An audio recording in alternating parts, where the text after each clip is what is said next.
What's going down, y'all? My name is Mo, and today I'm gonna give y'all a rundown on some of the art supplies that I have to use in my practice. So let's not waste any more time and let's hop into that.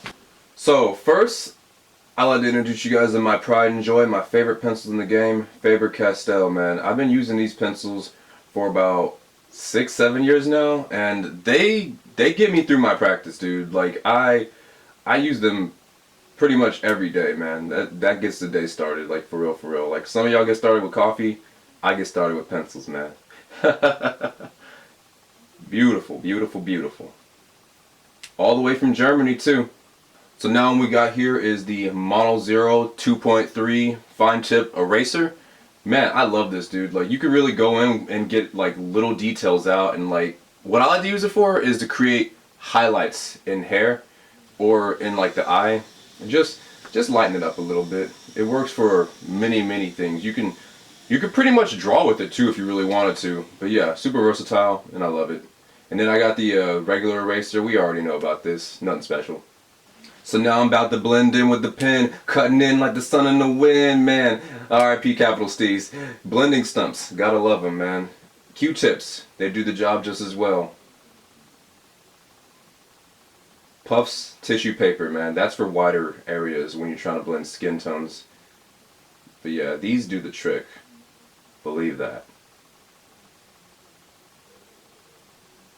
So now we got charcoal pencils. Here's a black charcoal pencil. Generals is the brand. 4B Soft. Man, I just got into these, but I love them. And then here's a white pastel charcoal pencil. Like I literally just started using these like a month ago, and I probably should have gotten them a lot earlier, but live and you learn. My microns, man. 0.8, 0.5, 0.3, 0.1. Fine tipped ink pens. Hey, Inktober is among us. I don't know if you guys know about that, but highly recommend getting into it, man. It's literally like every day of the month you're going to be working on an ink drawing. I was thinking about participating, but I don't know. That's kind of a lot of work. And as y'all can see, I already have my work cut out for me. So we're just gonna let this rock. And I got my Uniball Signal White Gel Pen, man. Now this, again, for highlights, but on various other areas. This is Vine Charcoal. Now, I'm actually not the biggest fan of Vine Charcoal, but I like to use it every now and again in the very early stages of drawing. But I will never complete a full drawing with it. Not saying it's impossible, but just not my preferred method. So these are my Prismacolor Premier Pastels, and I haven't really practiced on these too often. Like I'm still really novice when it comes to these, but I'm working on that. I've seen other artists do some really realistic blends when it comes to skin tones with this, and some of them can even make these look convincing like oil paints. And I really want to get into that and see if I can make that happen for myself too. So yeah, let's see what I can get into in the very near future with these. Maybe I'll make a video about it. We'll see. We'll see. So these are also Prismacolor Premier, and they are colored pencils. I haven't really got too into these as well. I'm still very new to colors. But yeah, once again, I've seen a lot of artists get into a lot of interesting things with these, so we'll see what I can do with them real soon. I was actually thinking about designing my own characters for maybe like a cartoon or a comic book or something, so yeah, I can kill two birds with one stone with that. Oh, my pro markers. My grayscale pro markers. I used them about like 2 years prior, but like on and off, but recently I started really diving deep into them, and man, game changers. My watercolor sets. Okay, these I actually got at Walmart for like $7.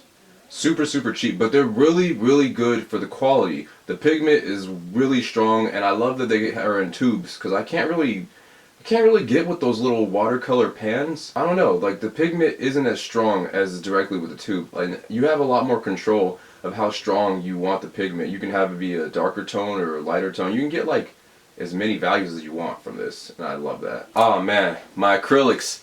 I gotta love-hate with acrylics, man. Like, it's just, I love that they dry fast, but I also hate that they dry fast. It's a little paradoxical, if you might say. But I think I might transition into oil paints actually, because oil paints give you a lot of open time to blend. But I've seen a lot of people get a lot of realistic blends with acrylic paint, so I think I just need to push through more, you know, accept it for what it is. Yeah, one of my favorite artists, she uses this technique called glazing where she does like a grayscale painting and then she glazes colors on top of that and that helps blend. So maybe I'll try that out. It's my brush cleaner. My kneaded eraser. This is just like a regular eraser, but it's moldable, kind of like putty or clay. So you can form it into any type of unique shape. You can break it apart, give it to a friend. Yeah, create a little fine tip for it if you want. Like, you can really make it into any shape, man. It's super versatile. And I love how it doesn't leave little hairs when you're done erasing with it. My brushes, oh man, it's funny to think I started out with only like 4 brushes like 3 years ago, and then now I have all these. And these aren't even all the brushes that I have. These are just all the brushes that I had on hand in the moment to share with you guys. But yeah, dude, brushes necessary. Last but not least, my Pentel Graph Gear 1000. What I like about this lead pencil is that it's fine tip. So you see in the stores, you see like 0.5 lead, 0.7, sometimes even 0.9. This is 0.3. Here, I'm gonna show y'all real quick what I mean by that fine tip. Yeah, that's like a needle right there, dude. 0.3, that's the lead size. Check it. Alright, y'all, hope you guys enjoyed seeing my setup. I enjoyed putting it together for you, and I will see you next week. Take it easy.